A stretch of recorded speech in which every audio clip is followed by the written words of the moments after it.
Good morning or good afternoon. Welcome to today's presentation. It's your retirement, and are you prepared? My name is Shãn Sutherland. I am a financial advisor with Simple Impact. We value your time, and so we're going to just jump right into it. I'm going to share my screen and start this presentation.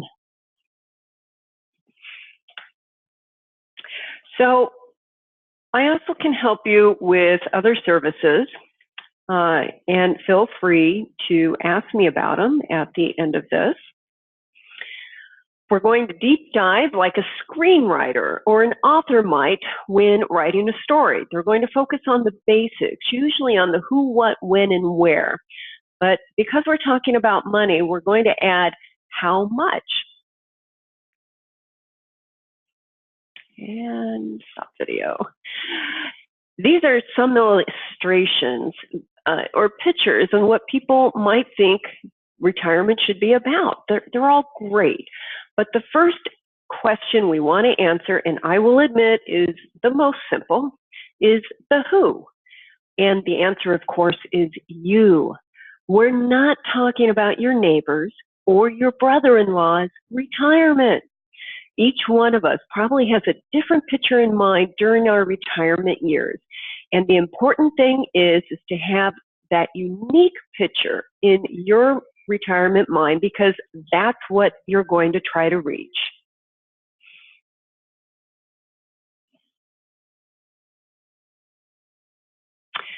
The next on the author's list will come just what exactly you're trying to save for. Your retirement is going to take money, and if your plan is to move to Belize, it may cost you less than, for example, than buying a fixer-upper house in the country and a new RV so you can travel between plumbing and plastering. Well, whatever your plan, fine-tune your vision. By answering the what, you can help determine how much money you will need to realize it. When you're talking about planning for retirement, there are three key steps: investing, planning, investing, and reviewing. Now, in the planning stage, you will determine how much you will need to save for retirement, whether you are currently saving enough, and if not, what steps should be taken in order to get you to get on track and stay on track.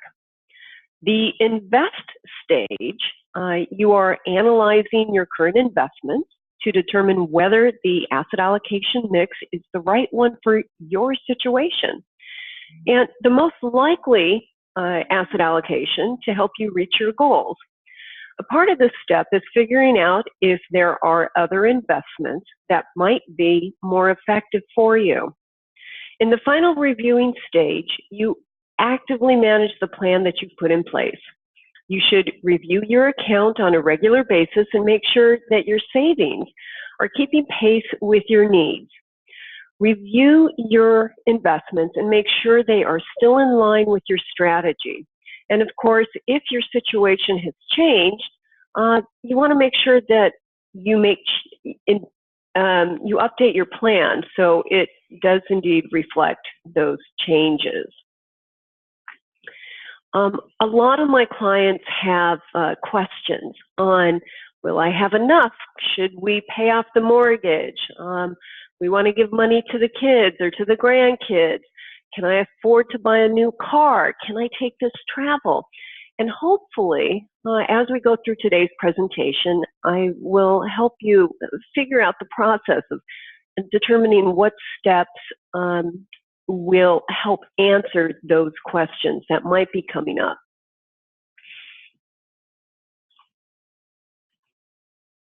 So the biggest question, of course, is how do you pay for your retirement? And that answer to that question has changed significantly over the years. Back in the 70s, financial professionals used an illustration called a three-legged stool to help people visualize how the retirement would come together. One leg of the stool was their company pension, something that is less and less common now than what it was 30, 40, 50 years ago. The second leg was Social Security, and then the third was the personal savings. These days, as the company pension leg has gotten much shorter, the personal savings leg, usually in the form of a 401k plan, has gotten much longer. So let's talk about the second leg, the Social Security leg.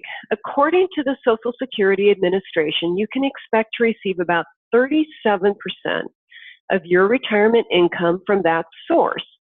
You may receive updates from the Social Security Administration periodically that give you an estimated amount that you can expect at full retirement.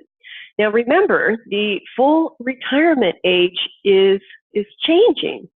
The age started gradually increasing for people born after 1937, and so your age may not be 65, it could be 66 or 67. And of course, the only way to know that is to get a sheet from Social Security or speak to Social Security.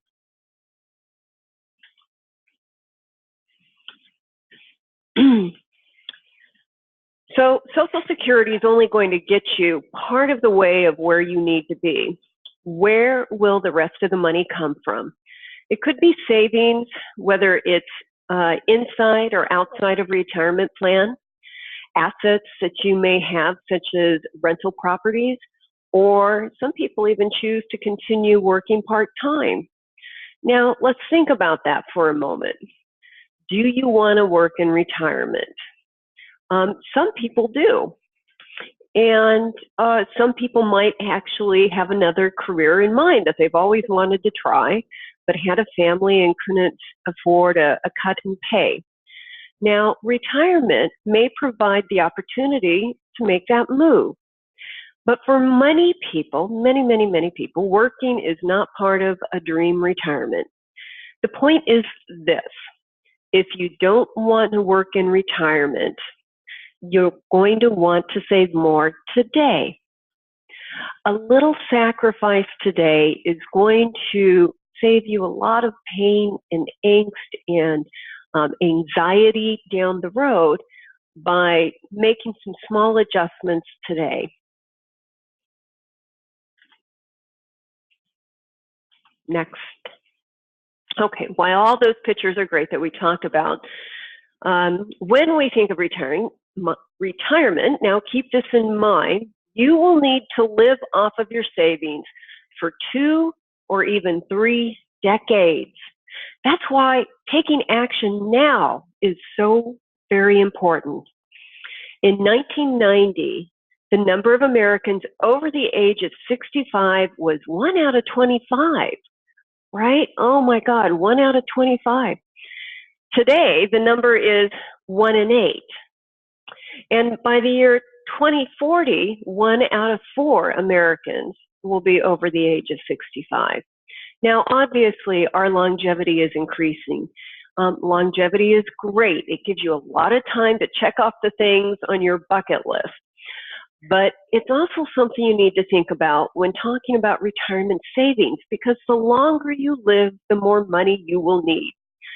The average life expectancy for 2015, and this is from the U.S. Census, was 76.4 for males and 81.4 for females. So that's age 76.4 for males and age 81.4 for females. And so what this means is the average man will live for 11 years in retirement and the average female for 16 years. But a lot of people are living past that today.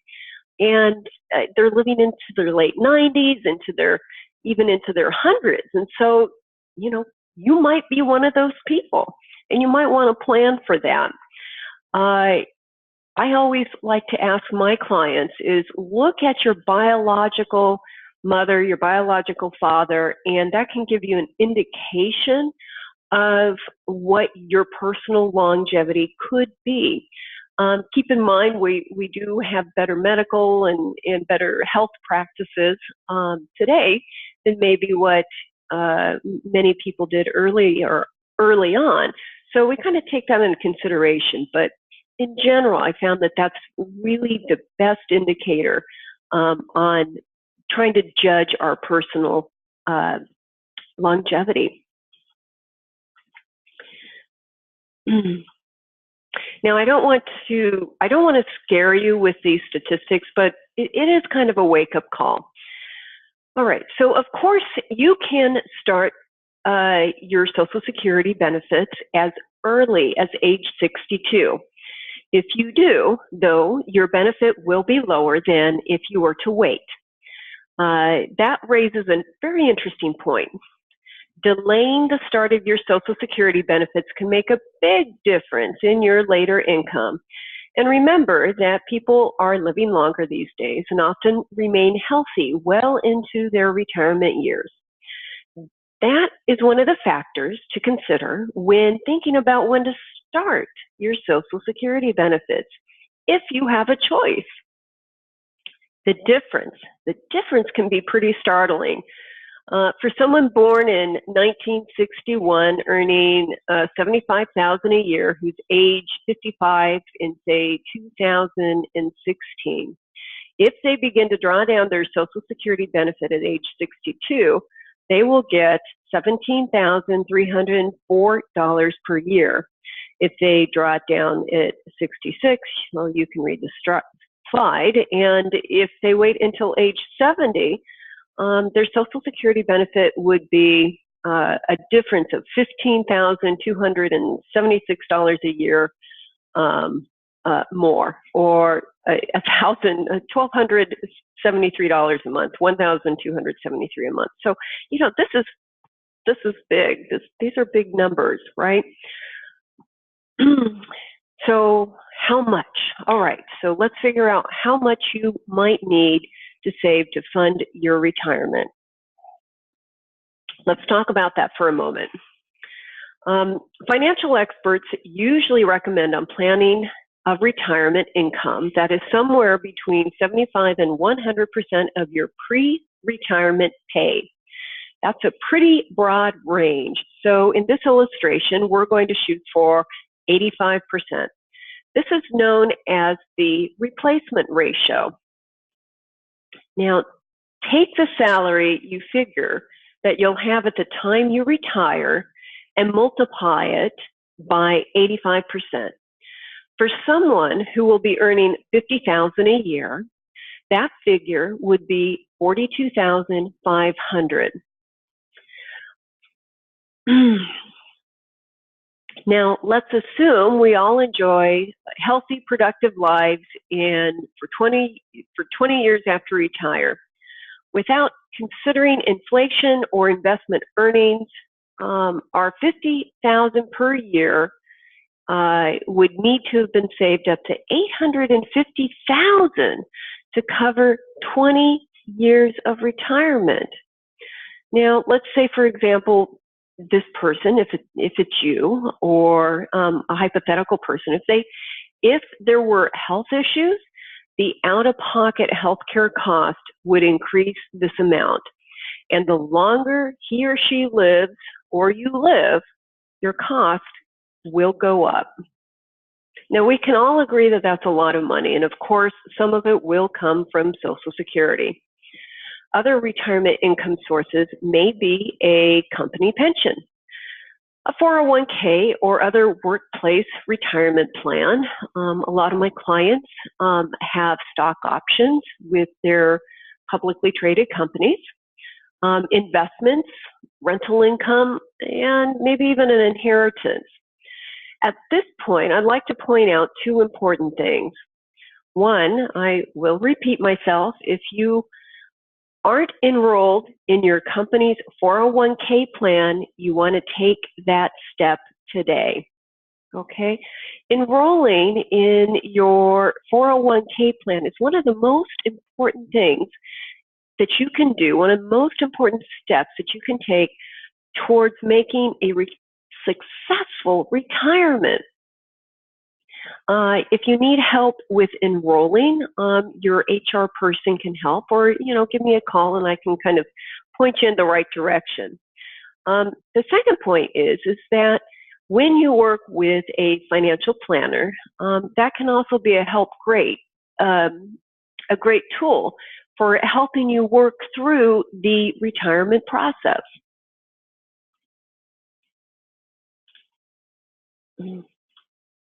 Okay. So your company's 401k plan is a very important component of your retirement. Now you just have to figure out how to find the money to save. Now I'm going to challenge you for now, okay? If you are in a plan already, increase your contribution by just 1%. You may think that an additional 1% couldn't possibly make that much difference, but think of it this way. If you're heading on a plane, you're sitting on a plane heading for Tokyo, for example, and the pilot has carefully charted the course to get there. But what if he decides that a 1-degree difference in the flight path won't make much difference? Okay. Do you think you're going to reach Japan, let alone Tokyo? Oh, probably not, right? You know, that 1 degree of difference over time, you know, it really amplifies. So that 1% that you additional that you add in, or 2% or 3% over the length of time, can make a tremendous difference in the trajectory of your retirement savings. Okay, so now those of you who are not in a plan, you probably know what your challenge is. Okay, you have to sign up.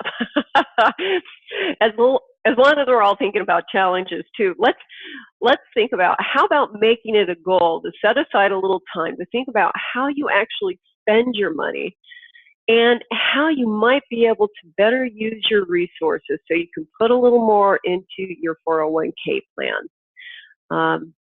I am a super big fan of helping people focus all their time, energy, and money into getting it is what they really want. And this all brings us back to about, this is you. This is your retirement. And by defining what you want, it's easy to kind of say, you know what, I don't want that expensive purse. I don't need that extra latte today. I don't need that cup of coffee.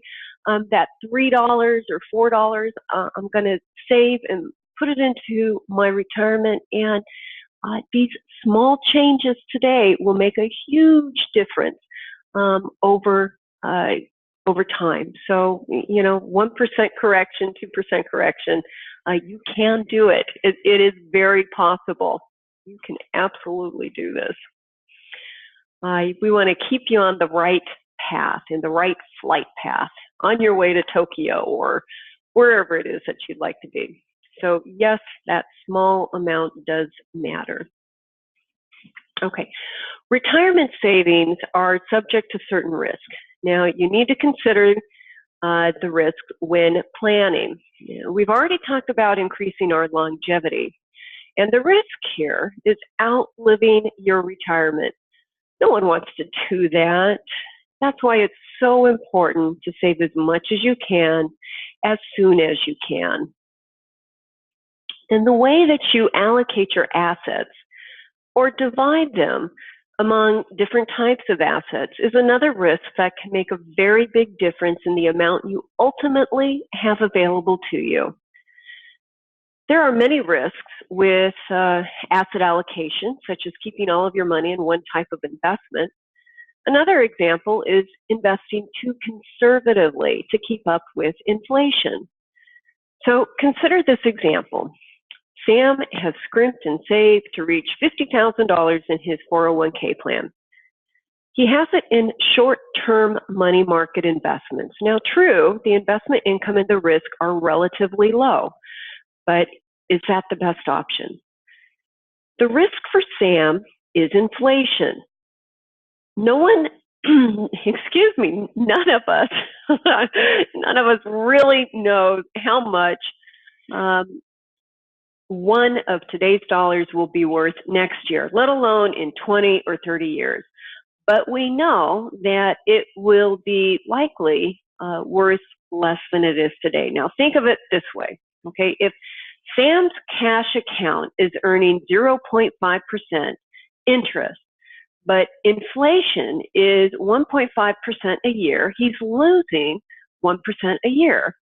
He might be better off, Sam might be better off adjusting his allocation and dividing his money between stocks, bonds, mutual funds, and so that he has a little bit of market exposure, but he's still being protected against some of those big swings that make us very uncomfortable as we're getting closer to retirement.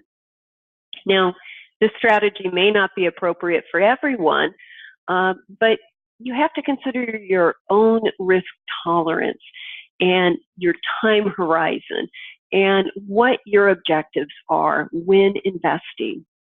So make sure you're having that discussion with your financial advisor or financial planner.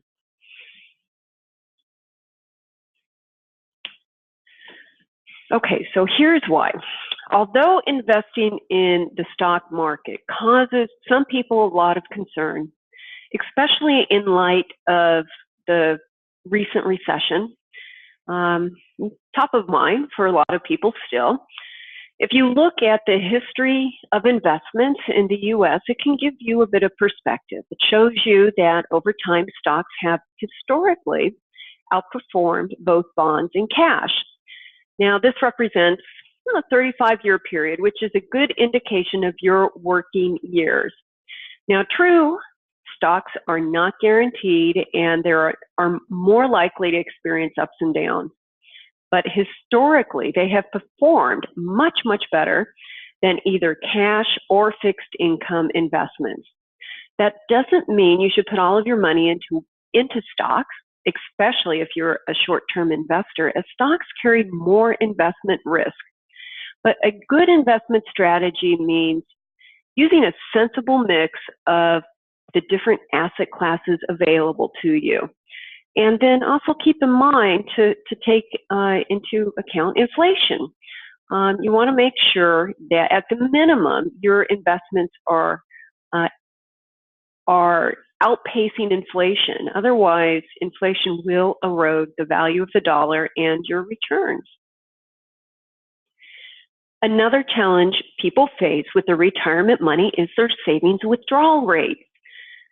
While you're still working, you may not think about how much you will withdraw from your savings per year until you retire. In order for your retirement planning to be successful, though, you should, because taking out too much could mean running out of money too soon, okay? Experts recommend a conservative approach to withdrawing money out during retirement. They often suggest 4 or 5% to give you the best opportunity for your savings to last your lifetime. Now, I will say, in my experience, because we've been in a very low interest rate environment for a very long time, I think a withdrawal rate of 2 or 3% creates a more successful scenario for clients during retirement. So you want to keep that in mind. And there's plenty of ways to get there. There's plenty of investments that can outperform that 2 or 3%. Remember, withdrawal rate is just simply cash flow or income coming to you. Okay? All right. So this chart illustrates how a conservative savings withdrawal rate differed from a more aggressive one for this person. And it's just the difference of a 4% versus a 5%. So if you are too aggressive, let's say you're taking out 10, 12, 15%, your money would last a much shorter period of time.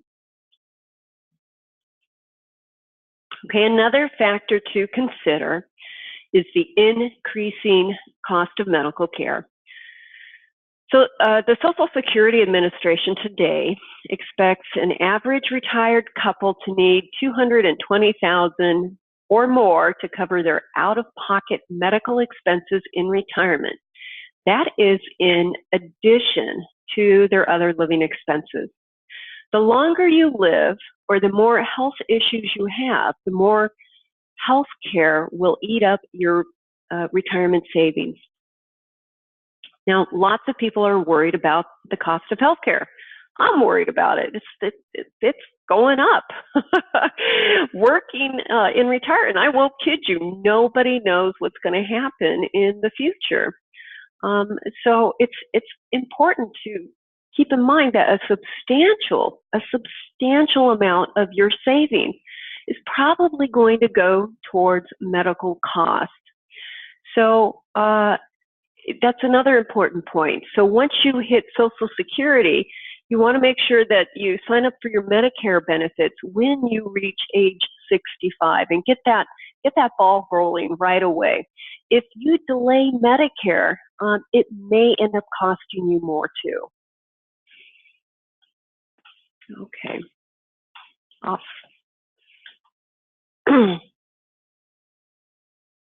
And legal aspects of your life may change as you get closer to retirement, and it's important to think about those too. You'll want to make sure that you have a will, and you'll want to decide if you want a living will, which allows you to make medical decisions for yourself now and in the event that you can't do it in the future.